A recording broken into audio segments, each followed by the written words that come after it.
Rendez-vous franco-italien au pied du Mont Blanc.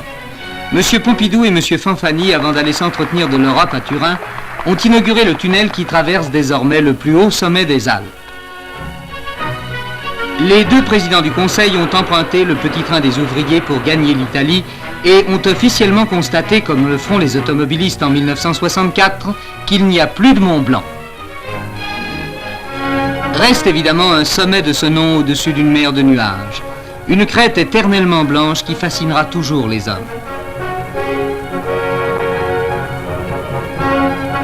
C'est à cette fascination qu'avait répondu quelques jours plus tôt un détachement de 115 chasseurs alpins. Les hélicoptères de l'armée ont suivi leur escalade. Le froid et le vent qui soufflait à 100 km à l'heure rendaient cette ascension difficile. Enfin, les premières cordées arrivaient sur le sommet du Mont Blanc. C'était la première fois que les chasseurs alpins y faisaient flotter leur drapeau.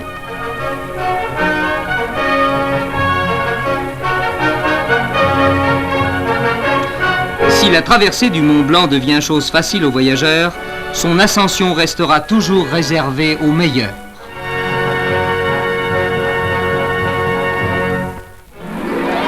M. Macmillan a passé une semaine difficile entre le premier Canadien, M. Diefenbaker, et les autres premiers ministres du Commonwealth. L'évêque Makarios représentait Chypre, le maréchal Ayub Khan le Pakistan, M. Menzies l'Australie, le Pandit Nehru l'Inde. M. Macmillan a dû déployer toutes ses ressources de persuasion, le Canada et l'Inde notamment ayant manifesté une forte opposition à l'entrée de l'Angleterre dans le marché commun, thème essentiel de la réunion.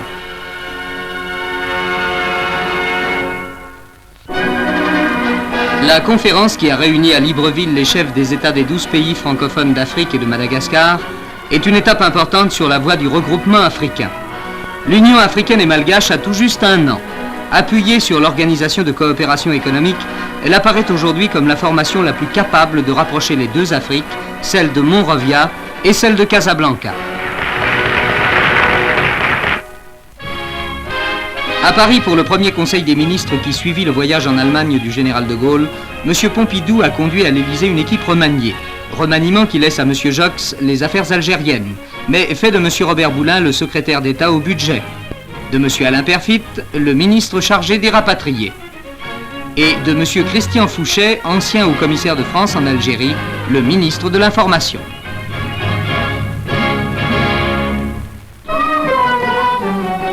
À Baini Sahab, en Inde, la grande affaire une fois l'an, c'est le mariage.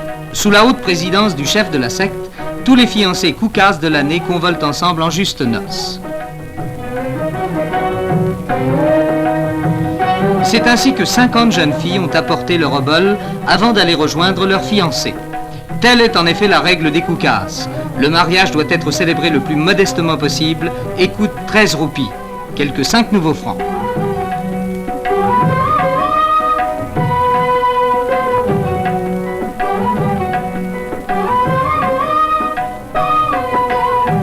La cérémonie collective s'achève par une procession des époux liés par leurs vêtements autour du feu sacré, symbole de la fidélité conjugale. La règle des koukas s'oppose au faste et aux réjouissances. Il semble que les parents ne s'en plaignent pas.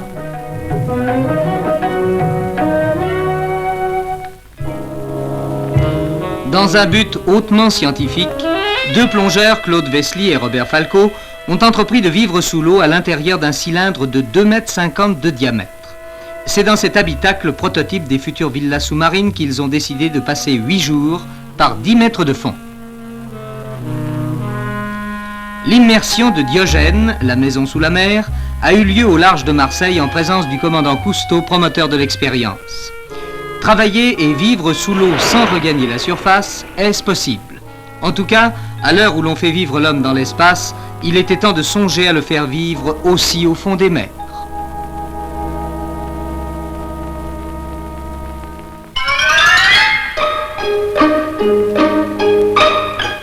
L'armée disperse ses derniers chevaux. On ne les verra même plus aux fêtes traditionnelles défilant au son des trompettes et des fanfares. La cavalerie est maintenant totalement motorisée et blindée. Et si l'on rapproche de cette circonstance le fait que depuis quelques décades, les tracteurs ont vidé les campagnes de leurs chevaux de trait, réduisant ceux qui restent à faire de la figuration au pré parmi les vaches, faut-il croire que le cheval finira un jour prochain relégué aux eaux? Ce serait triste, et c'est peu probable. Les haras aujourd'hui sont en effet florissants, et l'on assiste à un engouement nouveau pour les pur-sang et les chevaux de selle. Rien qu'à Paris, le nombre n'a cessé de croître des cavaliers qu'on peut voir sortir du métro, bottés, la bombe sur la tête. À mesure que le cheval utilitaire s'est fait rare, le sport équestre s'est développé, démocratisé. Du même coup, jumping et concours équestres ont vu croître la foule de leurs fidèles.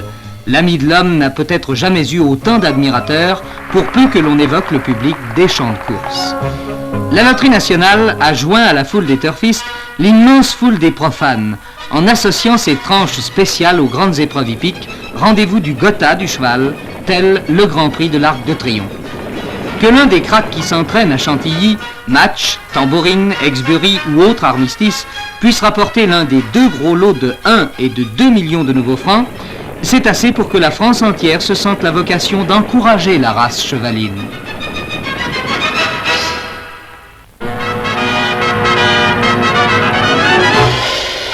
Belgrade, championnat d'Europe d'athlétisme.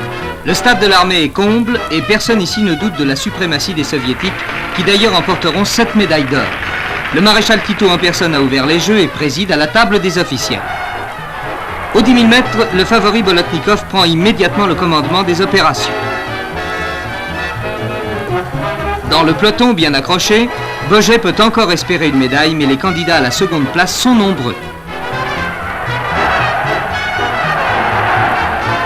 Et quand il le veut, Bolotnikov lâche tout le monde sur un démarrage foudroyant et franchit la ligne d'arrivée avec 7 secondes et 6 dixièmes d'avance sur l'Allemand Janke. Boget, écœuré, finit 5e. Nouvelle victoire soviétique au 110 mètres haies, celle de Mikhailov. Le Français Chardel manque de peu la médaille de bronze, l'Italien Cornacchia prend la 2e place et un autre Soviétique, Berezutski, la 3e.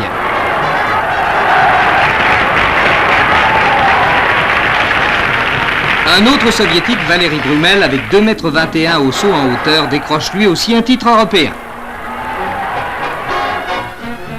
Le 1500 mètres n'avait qu'un favori, Michel Jazy. Faisant preuve d'une rare clairvoyance tout au long de la course, Jazy a couru en grand maître, bien aidé par le Polonais Baran, qui mène le train sans à-coups.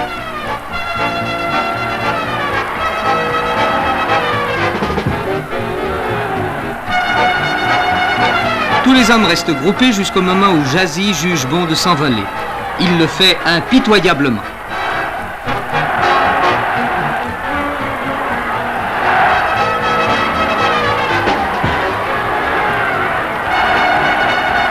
Et c'est avec 1 seconde 2 dixièmes d'avance qu'il coupe la ligne d'arrivée devant le Polonais Baran et le Tchèque Salinger.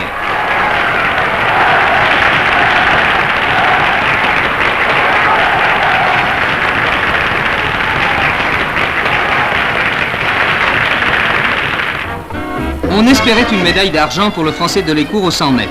Il l'a eu, certes, mais c'est un autre Français, l'inattendu Picmal, qui a décroché la médaille d'or et le titre de champion d'Europe. Picmal, au premier couloir, ne battra Delécourt que d'une poitrine. Et il faudra la photographie pour départager les 2 premiers de ce magnifique doublé français. 2 Français sur le podium après l'épreuve reine et finalement 2 médailles d'or bien réconfortantes pour l'athlétisme français.